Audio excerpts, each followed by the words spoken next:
안녕하세요, 썬더볼트입니다. 제가 벌써 벨로스터 N을 구입한 지도 한 달이 되는 날이에요. 제가 그동안 많은 차는 아니지만 뭐 이런 차 저런 차 리뷰를 조금씩 했었잖아요. 네, 그때야 이제 뭐 하루 정도 타보고 하루 이틀 타보고 뭐 이 차가 정확히 뭐 어떤 편의성이 있다 아니면 뭐 연비가 어떻다든지 그런 일반적인 드라이버들이 궁금하시는 거에 대한 정보는 제가 거의 안 남겼던 것 같아요. 그냥 이 차의 주행 거동은 어떻다 그런 얘기들만 쭉 해왔었거든요. 그렇게 디테일한 이야기들을 좀 풀어보려면은 그 차를 뭐 소유하진 않더라도 뭐 한 일주일 이상은 타보고 자기의 일상생활 동안 타봐야지 그런 얘기들을 정확하게 할 수 있을 것 같아요. 벨로스터 N DCT는 제 차니까, 제 차다 보니까 그동안 제가 뭐 회사 출퇴근부터 뭐 와인딩, 서킷 이렇게 타봤고 좀 이렇게 이야기를 디테일하게 풀어볼 수 있을 것 같습니다.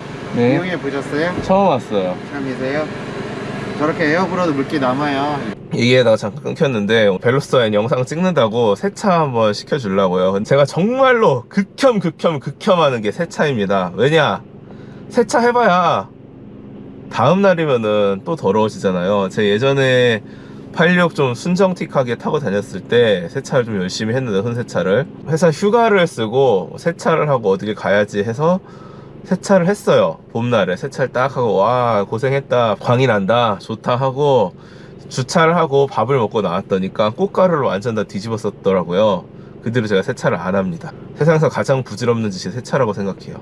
일단은 제가 이 벨로스터 N DCT를 한 달간이나 탔으니까 좀 느낀 것도 많고 좀 해드릴 얘기도 있는 것 같아요. 그래서 그런 얘기를 오늘 풀어볼까 합니다. 세차 끝나고 이동하면서 계속 얘기하도록 할게요.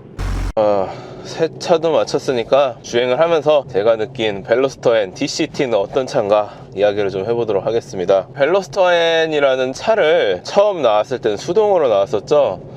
수동을 좀 몰아봤어요. 아는 분이 빌려주셔가지고 산에서도 좀 몰아봤습니다. 와인딩도 타보고 그때 느꼈던 바는 좋기는 한데 그렇다고 막 딱히 와닿는 게 없다라고 제가 그때 느꼈거든요. 벨로스터 N 수동 처음 나왔을 때는. 왜냐면 제가 뭐 다른 차를 그때 타고 있었으면은 굉장히 그런 메리트로 다가왔겠지만 이미 그 퓨어한 느낌으로는 이제 그나마 그 가격대에서는 가장 좋다는 86을 타고 있는 입장에서는 그렇게 벨로스터 N 수동이 저한테 뭐 크게 다가오는 바가 없었습니다. 뭐 가장 큰 이유는 저는 굳이 전륜을 수동으로 타야 되나 그런 생각이 있었거든요. 왜냐면은 후륜 같은 경우는 뭐 수동을 탈 때 뭐 여러 가지 좀 잡기술들 할 수 있는 것들, 그리고 드리프트라든지 그런 게 있는데, 전륜은 미션이 내구성이 보장이 된다면은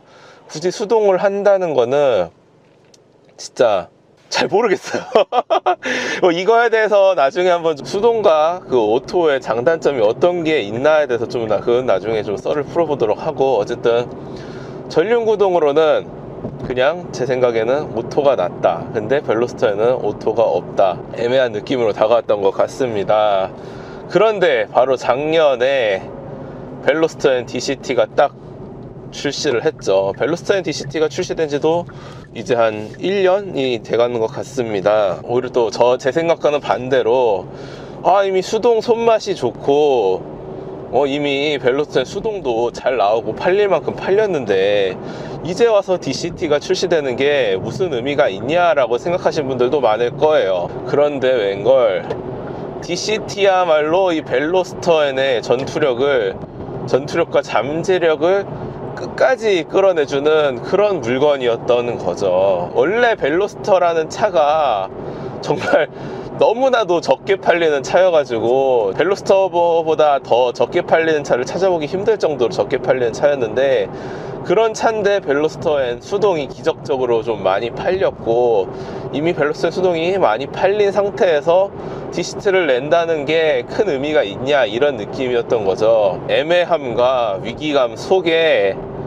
현대가 정말로 자신의 모든 그런 능력을 여기다가 녹여냈다는 게 저는 이번에 DCT를 구매하면서 느껴졌습니다. 뭐 이미 그전에도 더 베스트랩 배틀에서 쳐발리면서 진짜 이런 최첨단 차를 이기기 힘들구나 그런 걸 느끼기도 했었지만요, 제가 이 차를 사면서 주변 사람들한테 가장 많이 들었던 이야기는 느낌이 어떠냐, 뭐 가장 큰 장점이 뭐냐, 그런 좀 요약해서 한마디로 이야기를 해달라, 그런 얘기를 많이 들었어요. 근데 제가 이 차에 대해서 딱 한마디로 요약을 하자면은 편하다, 뭐 재밌다, 뭐 좋다 말다 이런 것도 아니에요. 그냥 편하다. 자, 왜 편한지 한번 볼까요? 짠짠. 짠. 야, 진짜 편합니다. 요즘 나오는 차들, 대부분의 차들, 심지어 뭐 아반떼 같은 준준형 차들에도 주행 보조 기능이 들어가 있는데, 또 서킷을 빠르게 탈 수 있는 차가 좀 HDA급은 아니지만 그래도 손발을 놓고 갈 수 있는 정도의 주행 보조가 된다는 게 참 정말 놀랍지 않습니까? 제가 벨로스토엔을 지금 쭉 타고 다니다가 오랜만에 86을 타고, 제가 86을 몇 년 동안 말뚝질을 하면서 타고 다녔는데도 엊그제 저기 와인딩 갔다 오는데 되게 좀 피로감을 굉장히 많이 느꼈어요. 이렇게 크루즈 걸고 차선 유지 걸고 손발 떼고 다니다가 이렇게 힘들더라고요. 오랜만에 또 말뚝질 하면서 또 신경 쓰면서 다니니까. 왜 벨로스토엔의 주행 보조가 HDA도 아닌데 특별하냐, 그리고 이게 절대 그런 세단에 비해서 편할 수 있는 차가 아닌데 왜 편하냐라고 물으신다면은 할 말이 딱 있죠. 서킷을 타는 중에, 서킷에서 랩 타임이 나오는 차 중에 이렇게 편한 차는 없습니다. 예. 당연히 이제 비교적인 거긴 하지만, 제가 작년에, 이제는 다닐만 한데, 작년에 태백 그리고 영암을 경기하러 다니면서 정말 너무 많이 힘들었습니다. 진짜로 5시간을 운전한다고 생각해봐요. 예전에 제가 영암에 처음 갔을 때, 그때도 봄이었는데, 그때 올라오는 시간이 영암에서 일사까지 10시간이 넘은 적이 있습니다. 10시간이 넘었어요. 그때 꽃놀이철이다 해가지고 10시간이 넘게 걸린 적이 있는데, 그때 몸살 났어요. 수동이니까 일단 힘들죠, 굉장히. 근데 이제 수동 말뚝질을 안 하는 것만으로 엑셀을 밟으면 차가 간다는 것도 신기한데, 엑셀 페달, 브레이크 페달, 그리고 스티어링 조작까지 안 해도 가는 차가 있다니까요. 서킷을 다니는 차 중에. 그게 바로 벨로스토엔 DCT입니다. 편하다, 이거 말고는 이거보다 더 적합한 단어가 어울리는 게 없어요. 이 차에는 제가 느낄 때 진짜 편한 차입니다. 진짜 편한 차예요. 예. 좋아하는 걸 하러 가면서도 서킷에 갈 때는 이제 짐 싸고 이제 출발할 때 한숨 푹 쉬면서 씨발 이거 언제 가냐, 이거 또 언제 갔다 언제 오냐 그러는데, 이 베렌 DCT는 그런 부담이 없습니다. 너무 좋아요.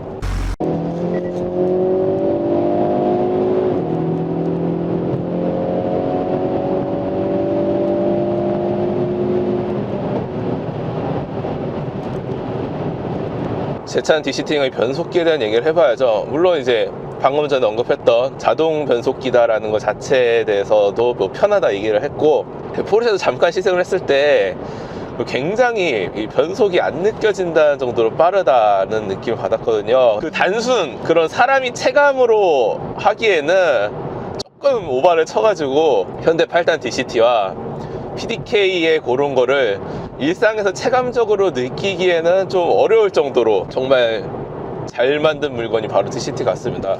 자, 그냥 가다가 패들 조작만 좀 해줘도 다운시프트 딱딱딱딱딱 고 RPM까지 그냥 RPM 게이지가 딱딱딱딱딱 치고 올라간다니까요. 죽여요 진짜. 타코미터 움직이는 게 정말 이 현대의 기적이구나 라고 느껴집니다. DCT가 탑재됨으로써 벨로스토엔은 완성형으로 거듭났다, 정말 그렇게 느끼고 있습니다. 이런 스포츠성 이외에도 연비 면에서도 저는 DCT가 오히려 나은 것 같아요. 이 사람마다 주행하는 장소 그리고 성향에 따라서 연비는 많이 달라질 수가 있는데, 일단은 장거리 주행이 많으시는 분이라면은 DCT가 오히려 연비가 나을 수 있습니다. 8단이기 때문에 다단화가 많이 돼 있기 때문에 시속 100km에서 크루즈를 딱 걸고 가면은 RPM이 1500rpm 고정이거든요. 굉장히 RPM을 낮게 쓴다는 거는 그만큼 기름을 덜 먹는다는 거죠. 일반적인 주행에서도 수동은 좀 그런 토크감을 일부러 좀 더 느끼려고 약간씩 RPM을 저 같은 경우는 높게 쓰는 경향이 있는데, 얘는 뭐 에코나 노멀 모드 놓고 다니면은 뭐 특별히 불편한 거 없이 나가주면서도 알아서 RPM 낮게 써주니까 제 기준에서는 오히려 수동보다 DCT가 연비가 더 낫다라고 볼 수 있겠네요. 그래서 연비는 몇 나오냐고요? 지금 제가 한 달간 1000km 데일리 주행하고 다녔는데, 제가 출퇴근하는 게 시내 주행과 고속도로 반반 정도인데요. 연비는 한 9? 조금 잘 나온다고 하면 한 9.5까지도 나오더라고요. 그러니까 연비를 리셋 시키고 고속도로를 타고 장거리를 갈 때 시속 딱 100에다가 크루즈 걸어놓고 가니까 많이 나올 때는 한 17까지도 찍히더라고요. 17. 고속도로에서 쏘는 스타일이 아닌데 장거리 주행을 좀 하신다, 그런 분한테는 굉장히 생각보다 낮은 연비로 경제성까지 챙기실 수 있을 거라고 믿습니다. 또 무슨 얘기를 해야 될까? 오늘 같은 경우에는 제가 그동안 리뷰했던 차들처럼 이렇게 너무 운동성이나 그런 차량의 거동 이야기를 하기보다는 되게 일반적인 분들이 접근하시는 식의 리뷰를 준비한다고 했으니까 DCT의 특성